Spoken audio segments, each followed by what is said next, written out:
ये है talks news network और आप देख रहे हैं पॉलिटॉक्स, राजनीति का कच्चा चिट्ठा।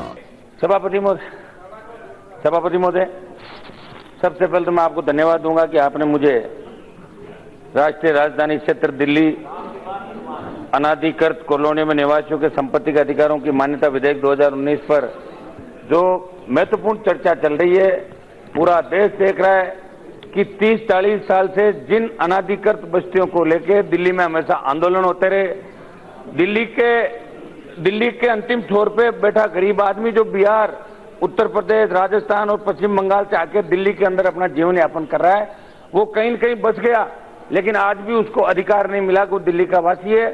प्रधानमंत्री जी की बहुत बड़ी सोच है कि प्रधानमंत्री आवास योजना गांवों के अंदर जो 1 करोड़ से लगभग मकान स्वीकृत किए, 27 लाख बना के दे दिए और 50 लाख से ज्यादा बन के तैयार। ये तो हो गई ग्रामीण लोगों के लिए गांव की योजना। और दिल्ली के अंदर हर बार चुनावी नारा लगता था जब दिल्ली के चुनाव आते कि अनाधिकृत रूप से या जो कॉलोनियां बस गई सरकारी जमीन पे, दूसरी जमीनों पे, उनको हक देंगे। लेकिन कई सरकारों को देखा लगातार 20-25 साल से देख रहे हैं, 30 साल से देख रहे हैं, लेकिन किसी ने हिम्मत नहीं करी कि उन गरीबों को नियमन का अधिकार मिले, उनके बच्चों को सारे राइट मिले, वो अपने घर पे लोन ले सके, सारा काम कर सके, सरकारी जो फायदे वो ले सके। मैं धन्यवाद दूंगा प्रधानमंत्री जी को और हमारे जो शहरी विकास मंत्री हरदीप सिंह जी, इनको भी धन्यवाद कि मान साहब क्या तैयार हो गया, आगे क्या तैयार हो गया? नहीं हनुमान जी तैयार हो गया क्या? आप इधर एड्रेस तो मेरे को आपस में बात नहीं। आपका ध्यान रखता हूँ। भगवान मान जी, भगवान मान जी बैठिए, आप बैठ जाओ। भगवान मान जी, भगवान मान जी बी सीटेड। आप पार्टी तो दिल्ली के बाहर है ही नहीं, क्यों परेशान हो रहे हो? तो दिल्ली में ही है, सीमित है आप तो। उतना तो हमारी खुद की पार्टी। हनुमान जी आप इधर देख के बात कीजिए। अरे यार, आप पार्टी जैसी तो हमारी खुद की पार्टी है, मत करो आप ज्यादा, आप खुद पार्टी लेके घूम रहे हैं, ठीक है ना? सभापति महोदय, मान साहब तैयार हो गए? हाँ। हनुमान जी आप चेयर को एड्रेस कीजिए, आप उधर ध्यान मत दीजिए।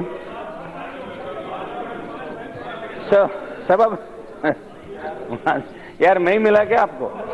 सुबह से लोग बोल रहे थे। अच्छा ठीक, सभापति महोदय, मैं बस इस बिल पे आ रहा हूं साहब। मैं धन्यवाद दूंगा प्रधानमंत्री जी को कि दिल्ली के उन गरीबों की चिंता, अंतिम छोर पे बैठे इस देश के जवान गरीब किसान की चिंता निश्चित रूप से, हाँ विपक्ष वाले 2-3 दिन से इसलिए ज्यादा राजी हो रहे हैं कि 2-3 उपचुनाव जीत गए, कुछ महाराष्ट्र के अंदर कि हमारी शपथ हो गई, आपने तो पूरा वहां मिक्स वेज बना दिया महाराष्ट्र के अंदर, तो क्या हो गया उसमें? कोई ज्यादा वो थोड़ी हो गया। इससे ज्यादा खुश होने की आवश्यकता नहीं, क्योंकि 2024 तक का पट्टा प्रधानमंत्री जी को देश की जनता ने दे रखा है। 2024 तक आपको चाहे आप कितना ही कुछ कर लो, बाइकाट कर लो, बाहर चले जाओ, उससे कोई फर्क नहीं पड़ने वाला, ठीक है ना? तो आप सुनते जाओ, हम आपको सुनते हैं, आप हमें सुनो, कितना आनंद आता बताओ आप। सभापति महोदय, मैं आपके माध्यम से बताना चाहता हूं कि इस विधेयक से दिल्ली की तमाम कॉलोनियां जिनके अंदर जो लोग रह रहे हैं, 40 लाख से ज्यादा आबादी प्रभावित होगी। 40 लाख लोग दुआ देंगे प्रधानमंत्री जी को कि हमेशा लोग वोट के लिए घोषणा पत्र के अंदर बात लेके आते हैं, लेकिन अनाधिकृत बस्तियों को नियमित किसी ने नहीं किया। तो बहुत बड़ी दुआ, गरीब की दुआ प्रधानमंत्री जी को लगेगी। इसके अंदर कॉलोनियों में रहने वाले देश के लोगों को जो कोने कोने से आके रह रहे हैं, सरकारी सुविधा का लाभ मिलेगा, मकानों की रजिस्ट्री करवा सकेंगे, बैंक से लोन ले सकेंगे, और इस सोच के साथ आज हमारी सरकार ये बिल लेके आई है। सभापति महोदय, संपत्तियों का पंजीकरण, स्टाम्प शुल्क में भी इसके अंदर रियायत मिलेगी। महोदय, सरकार ने इसके साथ ही ऐसी कॉलोनियों के विकास और मौजूद अवसंरचना और जन सुविधाओं को भी बेहतर बनाने का फैसला किया। एक बात मेरे से पूर्व सांसद जो कही थी, निश्चित रूप से आज हर आदमी शहर की ओर भाग रहा है, उसका सबसे बड़ा कारण है कि रोजगार की तलाश में उसको शहर के तरफ जाना पड़ता है, गांव खाली हो रहे हैं। ये चिंता का विषय है।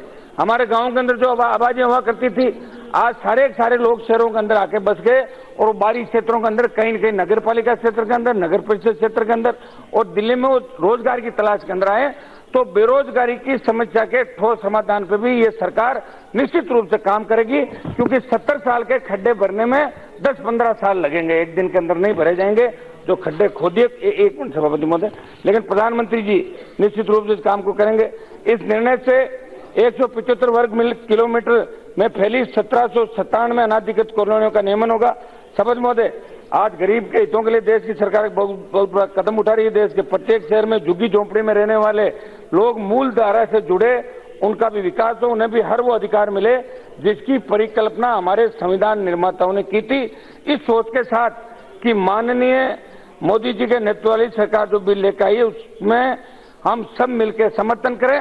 और आज जब बिल दिल्ली के अंदर आ गया तो निश्चित रूप से देश के तमाम उन महानगरों के अंदर, उन तमाम नगर पालिका नगर परिषद क्षेत्र के अंदर भी जो लोग बैठे हैं किसी न किसी कारण से उनके नियमन नहीं हो रहे हैं, काम अटके पड़े, उन सबको भी एक आस और उम्मीद जगी कि हमें भी घर मिलेगा।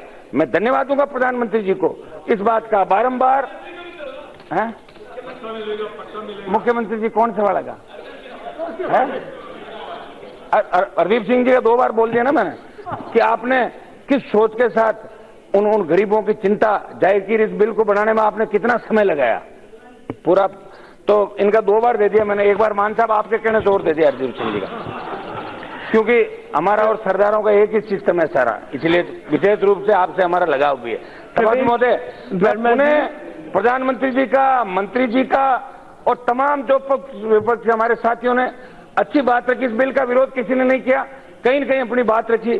तो निश्चित रूप से अंतिम छोर पर बैठे व्यक्ति को, गरीब को भी अच्छे स्कूल, अच्छे अस्पताल और रहने का और अच्छी आबोहवा। और दिल्ली को लेकर 2 चर्चाएं हुई। रमेश वर्मा जी, एक सेकंड मैम, एक सेकंड।